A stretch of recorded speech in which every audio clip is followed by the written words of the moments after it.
নমস্কার বন্ধুরা, ঘরকন্যায় আমার সকল বন্ধুকে স্বাগত। আজ আমি আপনাদের সাথে ইলিশ মাছের একটি রেসিপি শেয়ার করতে চলেছি। রেসিপিটি হলো ইলিশ মাছের মাথা দিয়ে কচু শাক। এই কচু শাক আমি বাজার থেকে কিনে ভালোভাবে ছাড়িয়ে নিয়েছি এবং তারপর খুব ভালোভাবে এটাকে পরিষ্কার করে নিয়েছি। আপনারাও বন্ধুরা এই কচু শাকটিকে খুব ভালোভাবে পরিষ্কার করে নেবেন, কেননা কচু শাকের গায়ে অনেক নোংরা থাকে। এবার আমি এটাকে সেদ্ধ করব। সেদ্ধ করার জন্য আমি এখানে নিয়ে নিলাম 2 কাপ পরিমাণের জল আর 1 চামচ পরিমাণে নুন দিয়ে 10 থেকে 15 মিনিটের জন্য লো টু মিডিয়াম ফ্লেমে ঢাকা দিয়ে সিদ্ধ করে নেব। 5 মিনিট পরে এবার কড়াইয়ের ঢাকনাটা খুলে কচু শাকটিকে একটুখানি উল্টে দেব।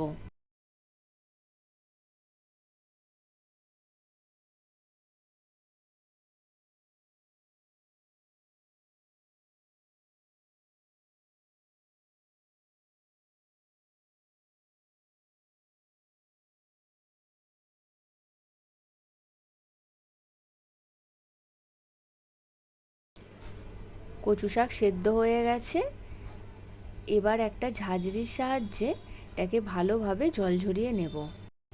ইলিশ মাছের মাথায় ভালোভাবে নুন হলুদ মাখিয়ে রেখেছিলাম। এবার এটিকে ভেজে নেব। মাছের মাথা ভালোভাবে উল্টে পাল্টে ভেজে নিলাম। এবার এই তেলেতেই দিয়ে দেব কালো জিরের ফোড়ন। এবার দিয়ে দিলাম 4টে চিড়ে রাখা কাঁচা লঙ্কা। এই কাঁচা লঙ্কাগুলো একটু ভাজা হয়ে গেলেই এর মধ্যে দিয়ে দেব জল ঝরিয়ে রাখা কচু শাক। এই কচু শাক দেওয়ার পর বন্ধুরা এটাকে খুব ভালোভাবে আপনারা নাড়িয়ে নাড়িয়ে কষিয়ে নেবেন, কেননা কচু শাক যত ভালোভাবে কষাবেন রান্নাটা তত ভালো হবে।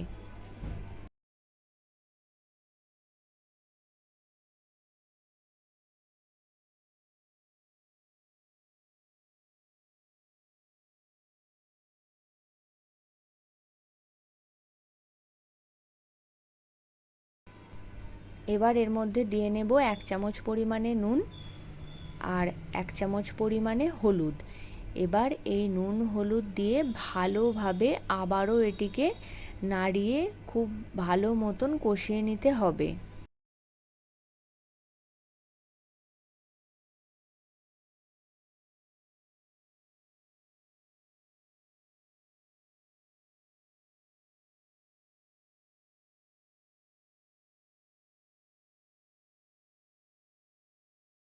এবার এর মধ্যে দিয়ে দেব ভেজে রাখা ইলিশ মাছের মাথাগুলোকে এবার আমি খুন্তির সাহায্যে একটু ভেঙে নেব।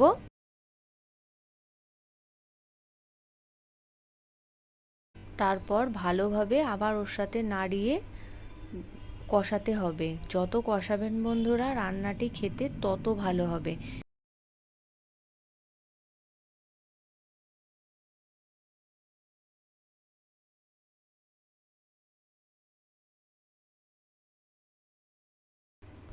এবার এখানে দিয়ে নিলাম 1 চামচ পরিমাণে চিনি। আমি এখানে 1 চামচই চিনি দিয়েছি। আপনারা বন্ধুরা চিনি যে যেমন খান আপনাদের স্বাদ অনুযায়ী দেবেন। এবার এটা ভালোভাবে নেড়ে নিচ্ছি। দেখুন বন্ধুরা, কচু শাকের এই রেসিপিটি থেকে তেল ছেড়ে দিয়েছে আর এটা কড়াইয়ের গায়েও লাগছে না। আমার রান্নাটা কমপ্লিট হয়ে গেছে। এবার এটাকে আমি প্লেটে সার্ভ করব। আমার এই ইলিশ মাছের মাথা দিয়ে কচু শাকের রেসিপিটি যদি আপনাদের ভালো লেগে থাকে বন্ধুরা, তাহলে প্লিজ আমার চ্যানেলটিকে সাবস্ক্রাইব করবেন এবং একটা লাইক দিয়ে দেবেন।